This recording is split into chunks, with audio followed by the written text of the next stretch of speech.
Kraft presents The Great Gildersleeve. Company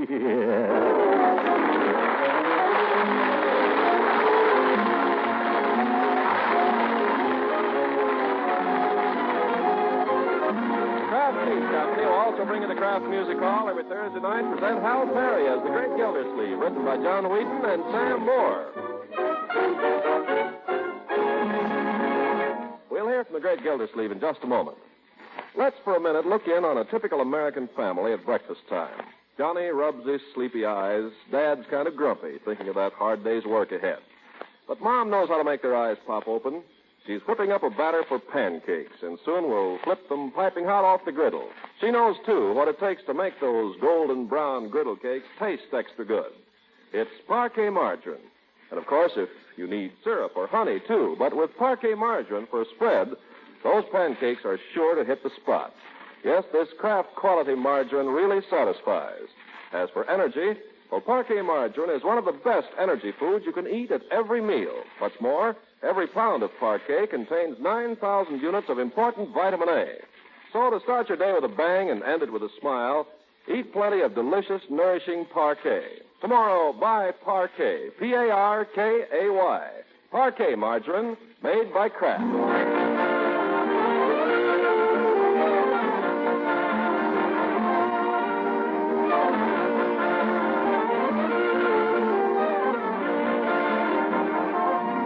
Let's join the Great Gildersleeve and see what's going on in his busy little household. Leroy, it seems, is indisposed. Nothing serious, you understand. It came over him rather suddenly yesterday morning just before school when he glanced out of the window and saw a few snowflakes fluttering down. Oh, boy, snow. Well, I'm off, Leroy. You feed the puppy? Yeah. Say, Unc, I don't know if I ought to go to school today. I've got a kind of a funny feeling. Oh, what kind of feeling? Does your head ache? Yeah. Well, not my head exactly. Oh, your stomach? Yeah. Well, it's not exactly my stomach. It's sort of all over, sort of. Oh. Well, in that case, you better stay home, Leroy. Bertie, keep an eye on the boy, will you? I've got to go down to the office. I'll do that, Mr. Gildersleeve. Yeah, call Dr. Pettibone if he shows any symptoms. Oh, she won't need to do that. I think if I just take it easy. Oh, boy, now it's really beginning to snow.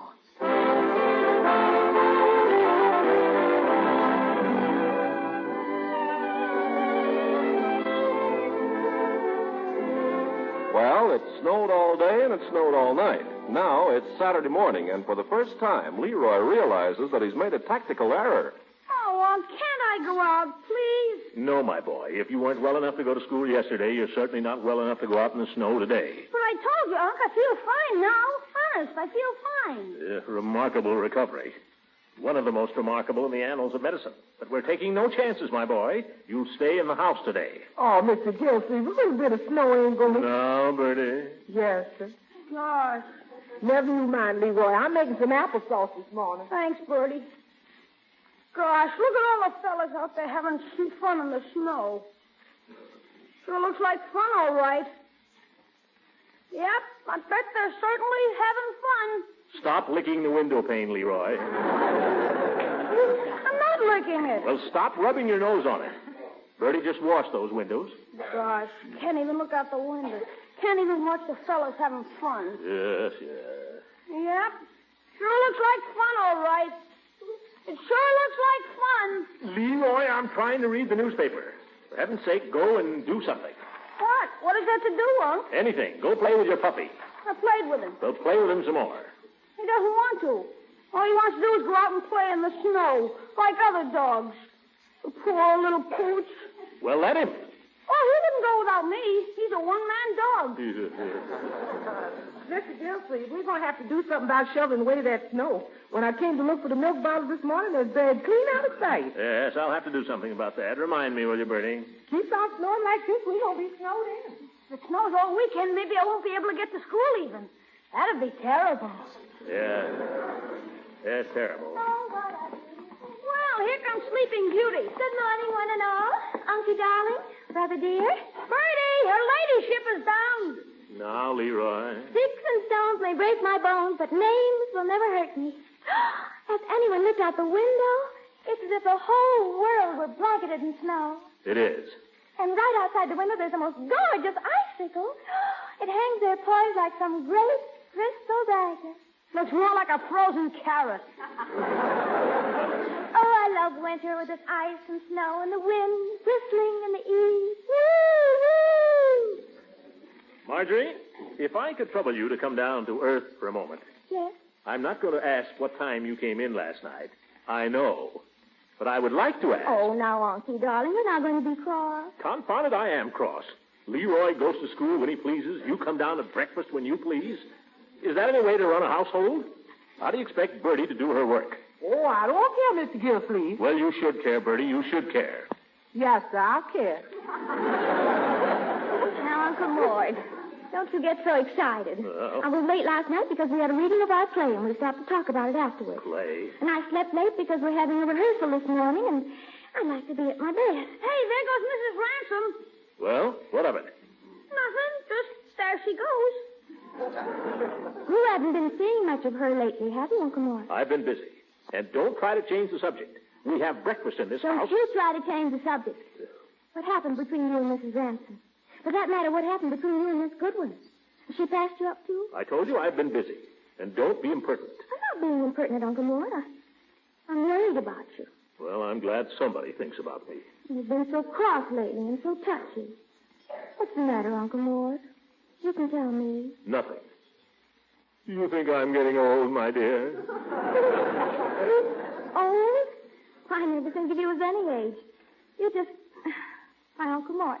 Well, doggone it, when a man has two ladies walk out on him in one evening, he begins to think he must be slipping or something. You mean Mrs. Ransom and Miss Goodwin? They did that to you? I'm not mentioning any names, but neither of them has spoken to me since. Not since that night Miss Goodwin came to dinner. Well, then you must have done something to offend them. Not a thing. So help me, not one thing. Well, whatever it was, I don't think the thing to do about it is go off in a corner and sulk. I'm not sulking. I just, well, what should I do? Well, make some little gesture in their direction. Oh? You know the kind of thing women like. Some little attention, some thoughtful little gesture. Oh. Thoughtful little gesture. Well, I've got to be getting to rehearsal.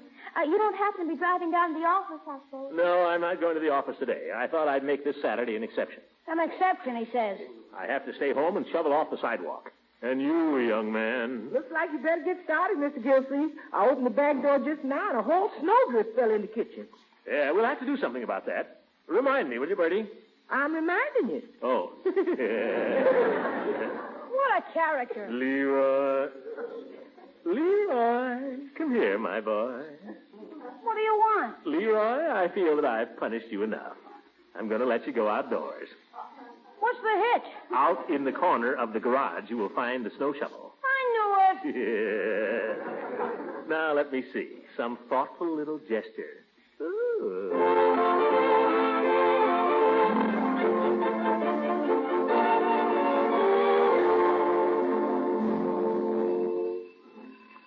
I'll go, Mr. Gildersleeve. Thank you, Bertie. Good afternoon, Bertie. Mr. Gildersleeve at home? Oh, yes, he is, Judge. He's just glad to see you. He's been sitting here all day long just twiddling his thumb. Well, hello, Gildy.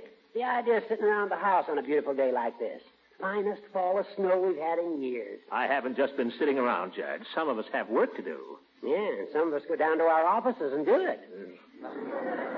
You haven't even shoveled the snow off your walk. No, but Leroy has. That's what you think. What? You mean to say that... Darn that kid. Oh, no. Don't be hard on him, Throckmorton. This is no day for a kid to be working. Kids have to take advantage of a snow like this. So should we. What are you talking about? I got a great idea, Gildy. Let's organize a sleigh ride party. You must be getting into your second childhood, Hooker. Now, listen, there's nothing childish about a sleigh ride, Gildy. Not if it's organized right. Get a sleigh somewhere, and a horse, some straw to sit on. Straw? Gee, I can feel myself itching already. Now, wait a minute. Just imagine the sleigh gliding along in the moonlight, bells jingling on the horse, and you and me sitting there snug in the back with a couple of nice girls. Yeah. Well, I see what you mean, Horace. Yeah, I thought you'd see the light. Yes. Say, Horace, you may have a very good idea there. And I think I know where I can get a couple of girls. Well, I was hoping you would, Gildy. Anybody I know? Eve and Leela. As a matter of fact, I've been meaning to do something for them. Yes. A sleigh ride party would be a very thoughtful little gesture. They'd love it. If I ask them, they will. But where the dickens can we find a sleigh? I haven't seen one around here in years. No, don't worry about that. You know Floyd Munson's brother, Otis? Sure. Well, he's got an old sleigh out of his place. I'm sure Floyd could fix it for us. Would that mean we'd have to take Floyd along? Oh, I hadn't thought about that. Floyd's not a bad fellow, of course, and pretty good barber. But the girls might think he was, well, you know. Maybe if we talked to him, we could tell him to watch his step a little, mind his P's and Q's. If he tried to act high-toned, he'd be even worse. Well, he'd get to feeling comfortable pretty soon. Yeah, then we'd have to watch out. If he ever got started on one of his barbershop stories, oh, brother. Say, here's an idea, Gildy. What if we just ask to borrow the sleigh and don't tell Floyd what we want it for? I'm afraid you don't know Floyd. Most barbers are inquisitive, but Floyd is downright snoopy. Yeah, I guess he'd have to know all about it. Still, that's the only sleigh around here that I know of. What are we going to do? We could just go to Floyd's brother and rent the sleigh. Oh, that'd cost money. No. I'll tell you what we can do. We can get up a whole gang to go along. Then Floyd won't be so noticeable. Get Peavy and a pair of bones. We don't want too many. No, just enough to drown out Floyd. That's a big order, Horace. But let's try it that way. Okay, I'll go and see Floyd right away, but the important thing is to get Eve and Leela. Don't worry about them, Judge. You deliver the sleigh, and Gildersleeve will deliver the ladies.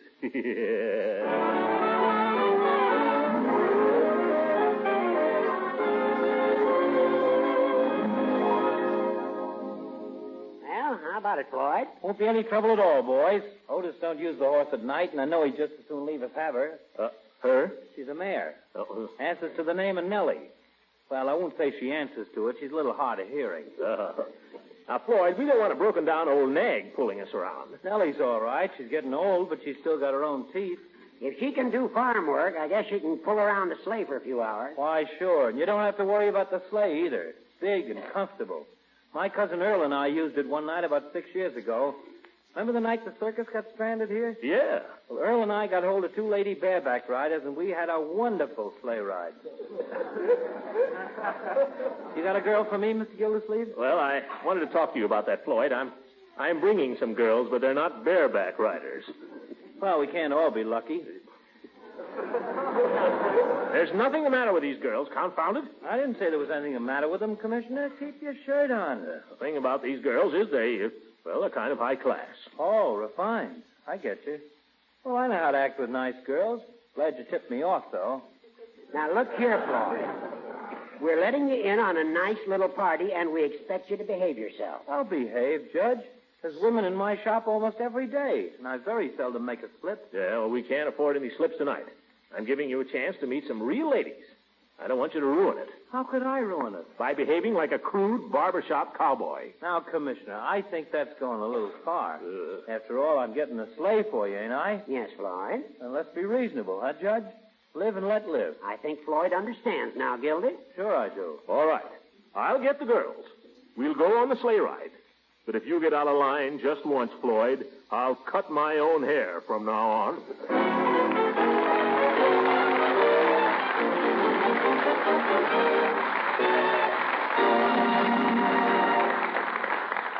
Well, here's the great Gildersleeve in just a few seconds.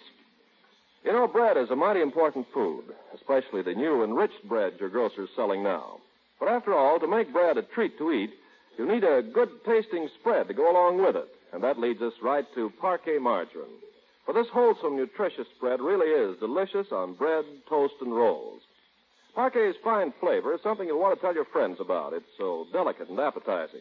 In fact, Parquet is a favorite spread for bread in millions of American homes.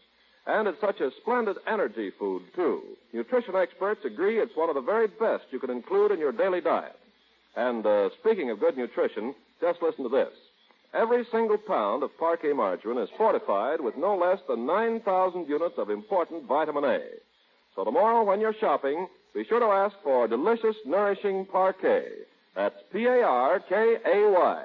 Parquet margarine made by Kraft.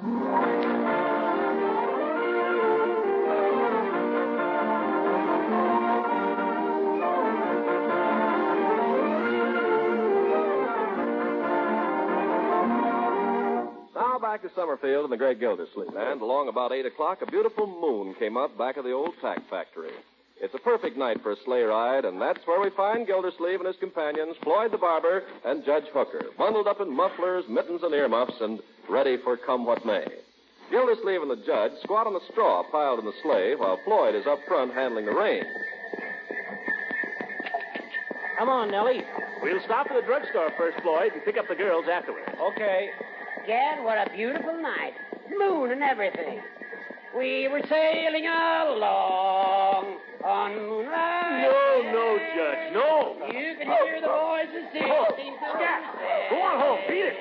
You better stop, Judge. You'll wake up the whole town. Hey, you're getting Nellie nervous, too. Well, if you're worried, Floyd, let me take the reins. I've handled high-spirited horses in my time. Nellie ain't high-spirited. I'm just worried you'll break what spirit she's got. Come on, girls. How about letting me take over for a while, Floyd? Not a chance, Mr. Gildersleeve. I'm responsible for this rig, and I'm driving her. Whoa, gal. Whoa, Nellie. His lights are still on. Yeah, he's just closing up. Come on, Judge. Well, good evening. Get your things on. You're coming with us. We're going sleigh ride. Sleigh ride? Yep, right outside there. Come on. Come on, the beautiful moonlight night No. with a couple of ladies. Yes, sir. Miss Goodwin and Mrs. Ransom. Yeah, a couple of peacherinos. No, I'm afraid I couldn't, gentlemen. I wish I'd known about this earlier. Yes. Well, nobody knew about it. We just did it on the spur of the moment, Peavy.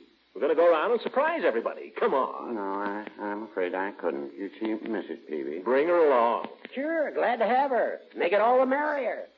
Well, no, I wouldn't say that.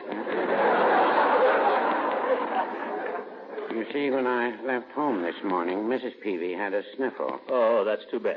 Yes, I left her with instructions to take a glassful of hot lemonade mixed with bicarbonate soda. But if I know her, she didn't take it. And I do, so she didn't. If you ask me, the best way to treat a cold is to let it alone.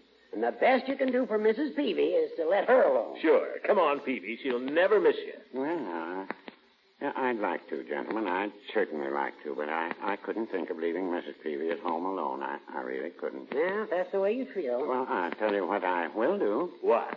I'll let you gentlemen drive me home, if you will. Oh, but Peavy, we're not going in that direction. We were going to pick up Miss Goodwin first, then Mrs. Ransom, and then drive out around the reservoir and back. Well, Mr. Gildersleeve, if you take me home the long way, I can't help that, can I? Peavy, you're a very sneaky fellow. Well, no, I wouldn't say that. Come on. Here we go.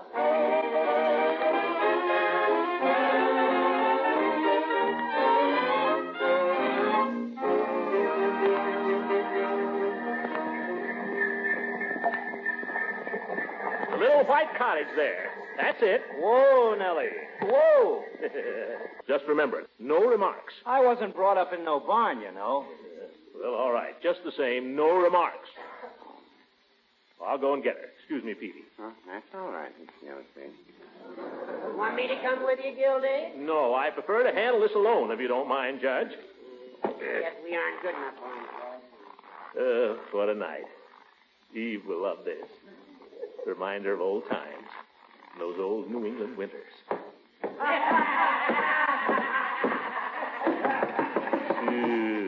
Wish I could shake those old goats. Oh, well. Yes? It's me, Eve. I. Oh, it's Mr. Gildersleeve. I didn't recognize you. Perhaps it's the earmuffs. Yes, and the red nose. Cold. Say, Eve, how'd you like to go for a sleigh ride, huh? Is this an invitation? Oh, of course. Your invitations are not always too clear, you know. Huh? Oh, yes. Well, about that. The last time I saw you, I'm sorry, Eve. I still don't know what I said, but if I said it, I apologize. There. Well, there was no cause for offense and no need for apology, I assure you. Oh, then what are we arguing about? Will you come sleigh riding? Well, this is rather short notice. Well, we just got it up on the spur of the moment, Eve. Come on. The sleigh's out front there. We got a great bunch of fellows. Do I know the gentleman? Oh, don't worry. You won't be the only woman. Leela Ransom's coming, too.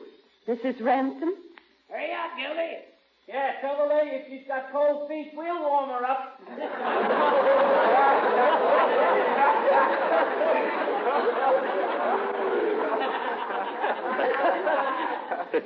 Great fellas. Come on, Eve. It'll be more fun than a barrel of monkeys. Some other time, perhaps, when I'm more in the mood for monkeys. Oh, but Eve. I'm sorry, Mr. Gildersleeve. It's rather cold standing here, and I'm suffering from a slight headache. If you'll excuse me. I did it again. Come on, Gildy. It's getting late. Oh, gosh, what am I going to tell the fellas? Hurry up. Nellie's getting cold. When she gets cold, she sits down. When she sits down, you can't get her up. I'm coming. Where's your lady there? Yeah, where's the queen? I had her all sold when you made the crack about warming her feet. Now it's off. Oh, so it's my fault. Well, that's some people for you. They talk big, but when it comes time, they can't deliver. It just so happens the lady has a headache. Yeah. Well, climb up, Casanova. I guess from here on, you better take over the horse and let me handle the women. Drive on, Floyd. Move over, Peavy. I'll show you how to handle women.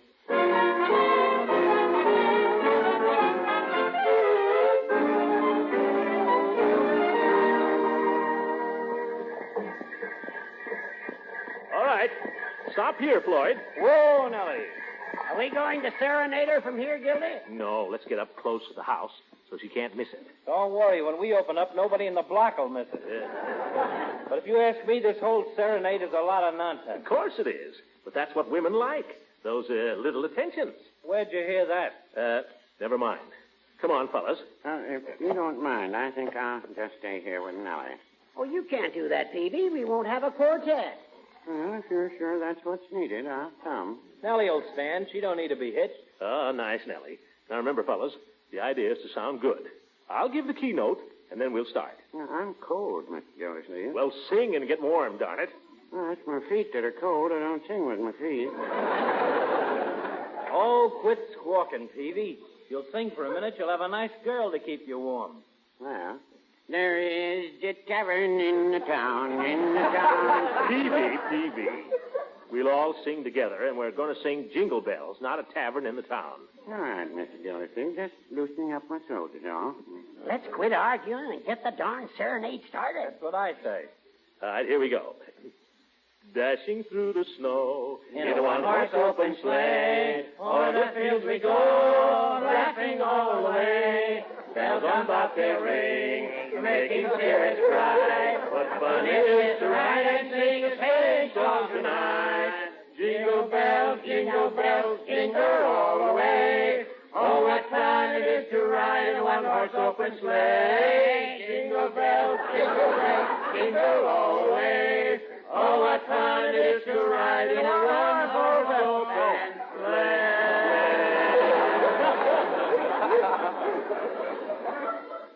Well, that ought to do something. That'll make the Queen of Sheba jump right out of her tent. Look, Gildy. Door's opening. Get going, Commissioner. Now's the time for the sweet talk. Okay, fellas, I'll hand it. You boys go on back in the sleigh. Good evening, Leela. I trust you enjoyed our little serenade. Is that what it was, Mr. Gildersleeve? No, Leela, we were trying to please you. And who is we, may I? Well, Judge Hooker, Mr. Peavy, and Floyd Munson, and myself. Floyd Munson. Is he the uncouth man that runs the barber shop? Well, he's not particularly uncouth, Leela. Floyd's really all right. Anyhow, we just wanted you to go on a sleigh ride. That's why we sang Jingle Bells. Don't you see? I see all too clearly. Oh. We've got a sleigh with straw in the back, and the snow is wonderful. And there's a moon tonight, and we have a beautiful horse. And 4 rowdies. Are there any other ladies in the party? Well, the horse's name is Nellie. Mr. Gildersleeve, I will not be chaperoned by a horse.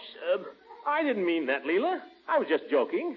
Why do we need a chaperone anyway? We were engaged to be married once. Well, we are not engaged at the present time. Won't you just come for a little sleigh ride? No, thank you. We'll get a chaperone somewhere. No, thank you. Kindly take your foot out of the door. But, Leela... Please remove your foot from the door, Mr. Gildersleeve. I have a guest waiting for me. A guest? Great, all the better. Bring her along. I'm sure Dr. Hargrave would decline. Hargrave? Hargrave, I'll kill that fake doctor. Well, How'd you make out, Gildy? Didn't sound too good from here. What are you hyenas laughing at? You, the serenade was your idea. Why, George, if I ever saw a man organize a sleigh ride party badly, I've seen you do it tonight. Well, now, I wouldn't say that. We've got everything but the ladies. What have we got? Moonlight, a sleigh, a nice horse. And I've got this thermos full of hot coffee. Have some. Well, thanks. It might help at that. After you, Floyd. Leave some for me, Horace. Ooh, this is great, Petey. Fine coffee. Now, we're not so badly off, gentlemen. I'll tell you another thing we've got. I don't know any better company in this town than you three fellows. I'll say the same for you, Peavy. What do we want women for, anyway? Half the trouble in the world comes from fooling with women. I'd say more than half. I'd say 90%. Gentlemen, you're still low. Peavy's right, fellas. Forget the women. Come on. Let's drive around the town and enjoy the snow. We'll sing, too. What do you say? Time for it. Down with the women. Let's go. Let's go. We're off. There is a tavern in the town, and there... Wait a minute, Peavy. What's the matter? Let him sing. Now, just a second. Do any of you fellows know the Bagley sisters live down on South Street? No, you know Floyd? Yeah, I know them, and they're as lively a bunch of girls as ever went on a sleigh ride. Well, fellas, what are we waiting for? Giddy up, Nellie. There is a tavern in the town, And there my true love sits him down,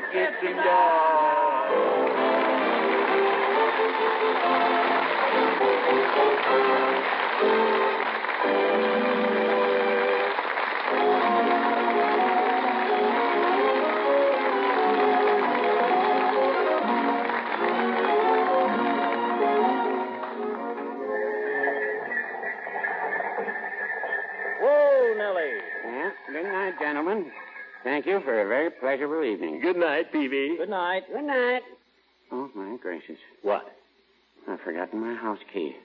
I'm afraid I'm going to have to arouse Mrs. Peavy. Uh-oh. Well, I suppose if I must, I must. Good luck.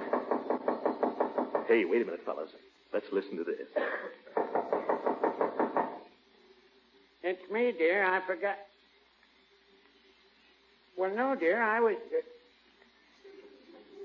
Well, I could explain if you would just... Well, now, I wouldn't say that. Let's go, Floyd. Good night, everybody.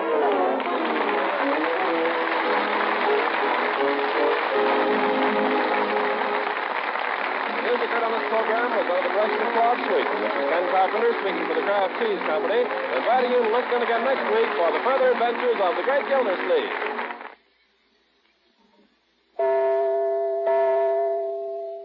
Our Hats Off department wants to hand a word of praise to you women who have found the knack of taking simple, everyday foods and making something pretty special out of them. That's an important knack to have these days, so here's a tip. You can add extra flavor to all kinds of food with golden, creamy, smooth Kraft salad mustard. Your leftover meats and vegetables, for example. They'll hardly taste like leftovers at all when you add the tangy flavor of Kraft salad mustard and those cold cuts that take so few of your precious ration points. What lip-smacking flavor they'll have when you spread them with this delicious Kraft mustard. Why, you can serve Kraft salad mustard in dozens of tempting ways. Blend it into tasty appetizers, relishes, and sandwich fillings, or add it to cheese fondues and Welsh rabbits. Then, too, you'll want to try that other popular mustard with horseradish added, also made by Kraft. Buy them both for variety. Kraft mustard with horseradish and Kraft salad mustard. This is the